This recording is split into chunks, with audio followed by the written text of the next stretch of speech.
With the AFL kicking off the opening round next week and the Tigers getting downed by the Pies last night in the first official preseason game of the year, I thought what a good opportunity to go back and look at AFL 23 to see what has changed and what we can hopefully come to see in 2024. So today what we're going to be doing is we're going to be revisiting this game. We're just going to be going through, we'll play a little bit of a grand final replay, grand final rematch. We'll go to the Pies up against the Brisbane Lions. We'll go through a few things about the game that I like, things that I don't like, and we'll try to work out where it goes from here. Also, through this video, I'm going to be talking about some of the things that have been announced or potential announcements about updates for the game. One of these was a tweet from a couple of days ago, which was Ross saying there'll be patches for AFL 23 for gameplay, which I assume will be the first lot of patches, followed by rosters and player visuals. The AFL, Bing It, and Nacon will release news on Pro Team. The other thing is with this is that Nacon Connect is happening tomorrow, so it's interesting. Nacon is referenced in this tweet. We haven't necessarily seen anything AFL related or even cricket related, I don't think, on Nacon Connect in the past, but it's actually happening tomorrow, which is Feb 29, and it is happening at 7 o'clock CET, which for those in Australia will be about 5 a.m. on Friday morning is when this will be taking place. They do also reference sports games in this little press release that it is happening, so maybe we'll see some AFL 23, and if they are talking about Pro Team, it's a feature that was supposed to come also to Cricket 24, so maybe they're doing sort of a joint launch of going, Pro Team is here on AFL, Pro Team is here on Cricket. Unclear. And the first thing I can tell you is there's something about this screen that absolutely bugs me. I don't know what it is, but there's something about it. Maybe it's just the text is really, really tiny and hard to read. Even the sort of enlarged versions on the top left, it does make it a bit of a pain to actually know who each player is. You don't really know what each player's preferred position is as well. Like, it doesn't tell you if they're a forward, if they're a defender, unless they're on the bench, like you can kind of see here. But everyone is literally listed as a back pocket, according to the top left there, when they are in the reserves of the team. The only people who actually are listed as something who are the people on the interchange. That is literally it. Everyone else, back pocket, or if they're on the field, their position is exactly where they are on the field. It doesn't tell me where they're supposed to play on the game. And I'd love to have a bit more color in this screen. It is fairly dull. Would love to have a picture of the players on there. I know we haven't had that existing for generations. I just want to go back real quickly and show you, this was one of my original mock-ups for Evo 2's team select screen. Because I guess it's probably the closest one to the one we have now. But I thought I made it a little bit clearer. The problem is, I guess you probably wouldn't have had a heap amount of room for player names if they had long names. As you can see here, I've only got like 6 sort of letters there to be able to fit those players in there. But I thought it was, you probably could adjust the spacing a bit better and make it look a bit clearer. That was what my original mock was. Eventually, we didn't end up going with that. We ended up going with something like this because then that way you could tab across and you could adjust your tactics and your team roles all in the one screen. Which I thought was a bit better than only being able to adjust the thing at once. If you had 2 players, everyone can go in and adjust everything differently at the same time. But I would have still liked the version where everyone would have been able to do that, but on a big version. So if you weren't playing 2-player, I would have still liked this sort of screen and you'd still be able to tab across and do other stuff. So just before we get into this, the last time we had a patch was the 22nd of August 2023, which improved some player movement things, some set shot accuracy, and stability, and I guess various other bugs were fixed in that, and that's the last time we had an update to that. It's now the 28th of Feb, so let's see how we go and what kind of things we're looking at here problematically. I feel like one thing that definitely is a bit better is like actually hitting the tackle. Also, there's already one thing that has annoyed me, and it was at the bottom right of your screen there where it showed mark. By the way, you didn't notice it because you just didn't notice it. But in pretty much every other game, when someone has marked the screen, it tells you who marked the ball. If we're looking at this, it says Vlosten marked it. If we're looking at Evo 2, it says Dusty's marked it. And right here, it doesn't actually tell you who's marked the ball. like it just says mark at the bottom right. So that really annoys me, and just because you can't tell who has the ball. If you're playing and you're trying to learn the players' names, like if you're like a 7-8-year-old or, you know, even an older guy, you want to know who's got the ball. Like, I know number 6 has the ball, I know it's Hugh McCluggage, but it's not going to tell me that until we get to this screen. I would love to know who's got the ball at any given moment in the matchup. It really helps. It makes it more fun. And same with that, I'd like to know who scored that. It was a rush behind or something like that. Charging through. Sends it inside 50. Get him in! I know he doesn't play for Collingwood anymore, but he's been outmarked there by Kitty Coleman. Again, you wouldn't know that because the game just tells you it's a mark. There is one annoying thing about that play. Obviously, we are playing on the hardest difficulty. It's just lots of kicking, marking. But that's probably to be expected. Again, I'd like to know who's got the ball. And this guy can't kick for goal. You expect him to be a bit better than that. There is another thing that annoys me is when you transition out of a set play like this, and you'll see it when I unpause the screen from a stoppage or anything, there's no HUD for like 2 seconds. Basically, if the ball goes out of bounds, which I'm about to do right here, is that the HUD disappears. So if it's late in a game, here, we'll see it right here. You watch this boundary throw in. There is no HUD on the screen at all. You don't know the score. You don't know how long he's left. That's something that I think is a little bit frustrating for, especially if you're playing like an online game and you wanted to know exactly how long you had left to try and win the game, if the stoppage is like in the last 30 seconds, or if you're not always looking at the clock and you only look at it during the, you know, the quarter breaks. It's something that you really should be able to see at all times, and the fact that it fades out like everything else is just a little bit too annoying for me. I've lost the footy here, and that's quarter time. So we're lucky that's not going to count against us. And it's just 2 points on the board. If it's goals you love, then you might have found that quarter hard to watch. So before we get into the second quarter, I just want to go through a couple of the communication things that have happened since the last patch, which was in mid-August. In June, we had an announcement about the Pro Team, the long-awaited Pro Team, which is still not currently in the game. We don't even know if it's going to be coming in at this stage yet, but I assume it's going to. And the first one was in June, where Pro Team was announced it was in testing. The game hadn't come out on the Xbox at that point. So just Steam, PlayStation 4, and PS5 it was being tested on. We'll advise a later date or an exact date later. And then once the Xbox version was about to be released, which was announced 3 days before it got released, they said, we will continue to work with the players past and present on Pro Team and look forward to bringing the feature to AFL 23 at a later date. So that to me means that it's going to be coming out at some point this year. The season's obviously a week away, and you probably want to know, is it coming out this year? I'd hope so. And again, we'll just talk about if there's going to be any updates soon. Big N had a couple of communications on Twitter with some fans asking if there was going to be.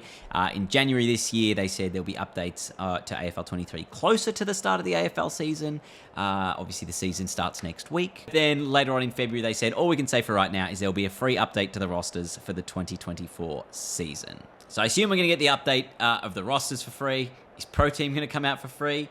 Questionable. But we'll find out, I guess, once that all happens. Now that you're up to date with all the news, let's get back into the game and see if we can make some interesting plays happen. Obviously, we are playing on hardest, so it's probably a bit less likely we're going to make some fun things happen. But we can try to critique specific football-related things about this game and find out how we go from there.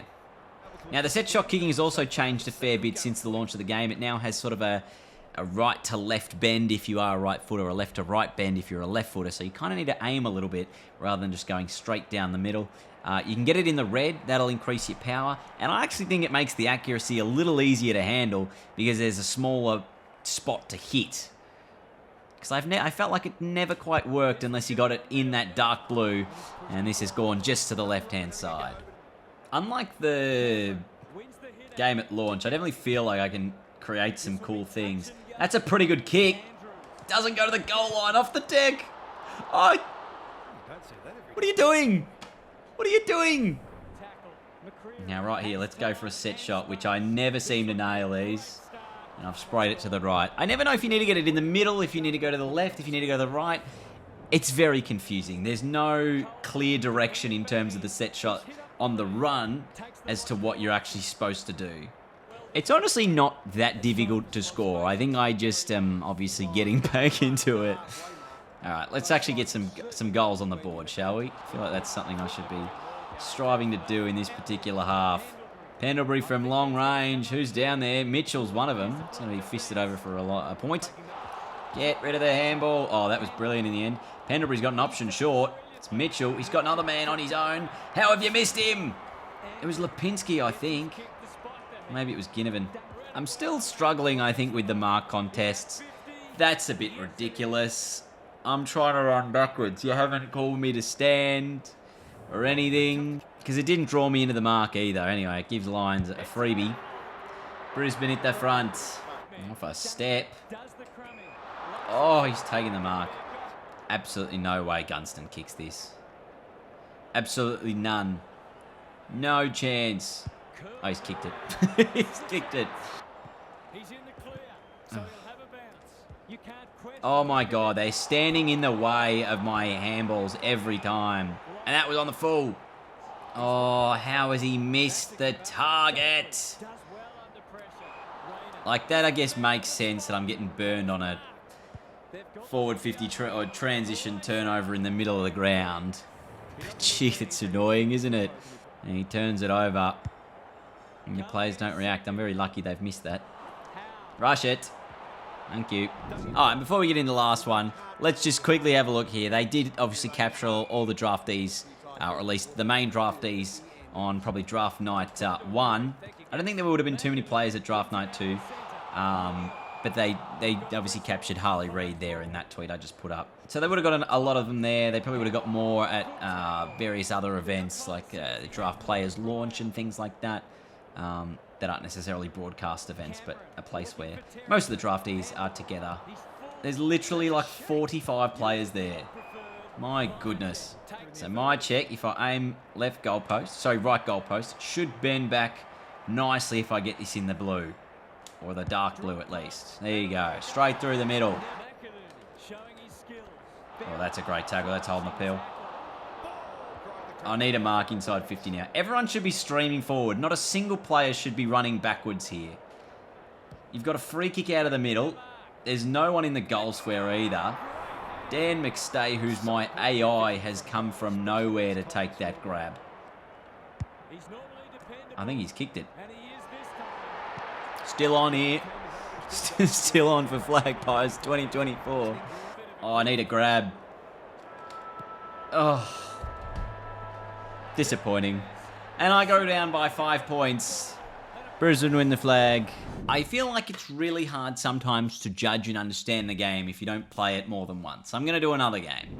There's also a problem where the game doesn't always give you the indicator as to when you're supposed to mark/punch the ball. As the Big O puts one through. No, there's obviously supposed to be a vibration. That doesn't always come through. Sometimes you get no response. Other times you do. See, right now, I'm thinking, where are my options? Because every single player is one-on-one around the ground, and there's literally nothing I can do about it, that everyone is stuck like glue to their opponents. As Danaher should put through a goal here, which he does. One where you're forcing your players to attack. Like right here. The only player who's on his own is this guy in the middle. What's his name? Mychek? Not Mychek. Pendlebury, I think. Or McStay. I don't know how he ended up on his own or why that happened, because everyone else was sort of just one-on-one everywhere. Like there needs to be some skill involved in creating the opportunities, or at least trying to like understand how to kick it. I don't know. That's straight through the middle. That'll give Brisbane fans nightmares. Side bottom kicking a goal from outside 50. Okay, so I've got a mark in the back 50 here. I'm trying to work out what to do next. It's almost like symmetrical across the field in terms of or what they're trying to create right now. They're just sort of running around in circles. Like, look at the 3 defenders that just ran... Look at this. Just before a calls play on, all 3 of these defenders have just ran straight into the space I'm about to get closed in on. Terrible.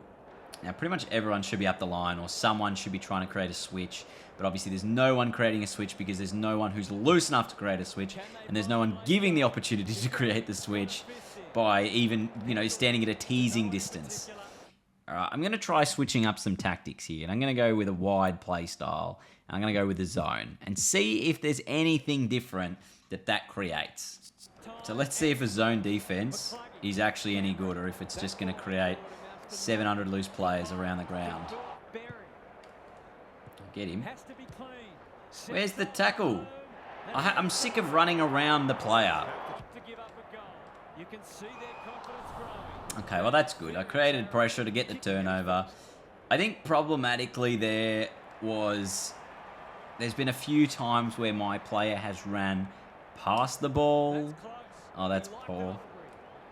Okay, what am I doing here? Like, how am I supposed to get past that guy who has infinite ability to know exactly what I'm doing? Yes, the player stopping mid-track. Oh, that's run-down tackle. That's holding the ball. McStay! Oh. Gee, we're out everywhere. There's another bloke out. Who is it? Lipinski! I genuinely don't know how everyone got free at that moment, but they did. Please kick the goal, Lipinski. He does. Now Brisbane get the clearance. Oh, there was actually nothing I could do in that entire contest. Gunston jumped over the top of the only bloke who was potentially going to spoil for me. So it took him out of the contest. And he's able to slot it. No! Why did they smother the ball?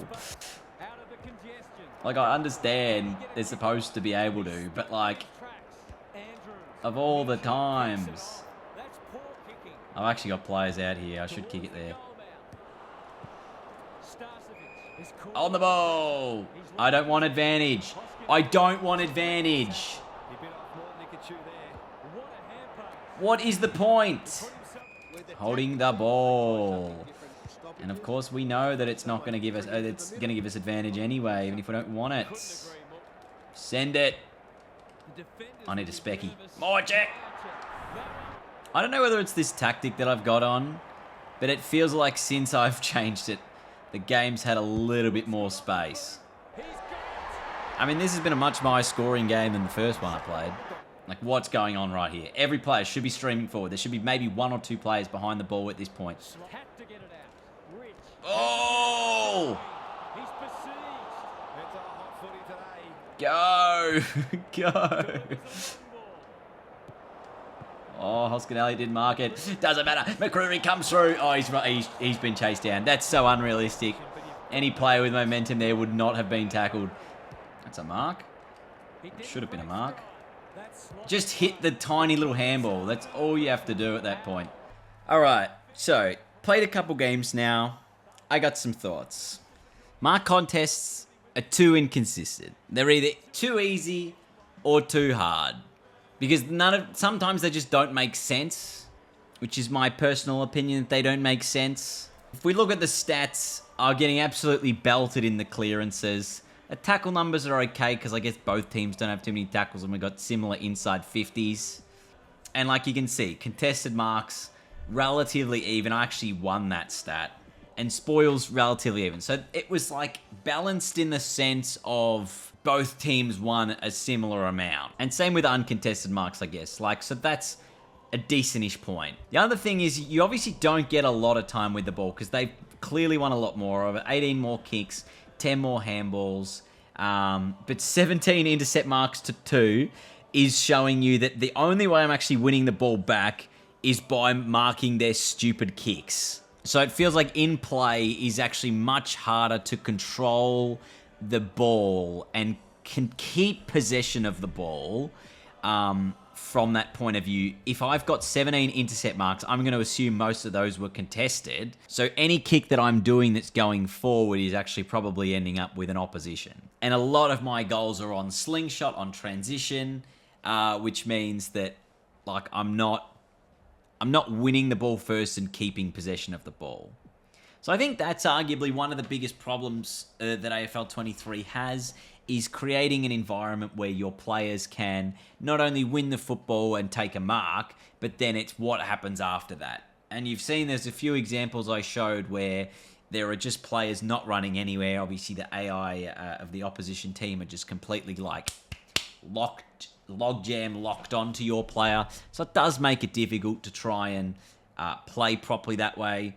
and create, I guess, a football environment. And there are so many times where my players, for example, will literally handball it straight into the opposition. I would like some sort of mini indicator to be able to tell me who I'm handballing to or who I'm about to handball to as I'm charging it up. That would be great, because sometimes it just seems to go really rogue in terms of where I'm actually kicking or handballing the ball. And same thing with the kicking. It does feel like sometimes I'm just kicking it and it's like, oh, I'd like to kick to this player. I feel like this is the amount of power, and then it just does not go to that player. So there are a couple of things from my gamer perspective that I did not like about this game. Penalty got heaps of it though, but they're mostly handballs. And that's the other thing, is their number one midfielders are doing mostly kicks, I guess, or 1-to-1 ratio of kicks. My midfielders, they have to handball it to try and get rid of it. Unless you're Lipinski, but I think he played forward, so that's different. And of my marks, what do we got? McStay had 5, Lipinski had 5, and a lot of them were like intercept marks through the middle, which was the only way for me to win the ball back and then just bomb it back inside 50. There's no way to... there's only a few ways you can play this game at the moment. So I'm hoping once they sort of get the updates out and through, that there are more creative ways to play it. It does feel like a very linear game at the moment, where you do have to just bomb it. Or if you do get the chances to exploit the AI and sort of force them somehow to come off their man, they're the other times you can really break the game open. So anyway, I hope you enjoyed today's video. It was a bit of a tricky one to sort of film and understand all of the things I wanted to get out and say in this video, because there's obviously so much to talk about, including the career mode, which I didn't even talk about today, but I figured let's just focus on the game itself for now. Hopefully we'll get an update in the next week or so, because the season does start next Thursday. Is the first game of the opening round. I think it's Sydney and Melbourne at the SCG. So hopefully we've got some sort of idea about if and when AFL 23 is getting an update this year, and what Pro Team could be in it. Because, like, remember Pro Team? We had this big list of legends. I've got it on the screen now of all the players you're going to be able to use. I still want to play as Richo. I still want to do that. But at the moment, AFL 23 is filled with legends, because you had a lot of players retire last year, and they're currently still in the game. Jack Rewalt, Trent Cotchin, just to name a couple. So anyway, thanks for watching today, everyone. Hope you enjoyed the video. More AFL 23 content probably coming as the season begins. And I'll also probably have some season predictions coming very soon. So we'll leave it there. Thanks for watching. I'll see you all next time. Goodbye.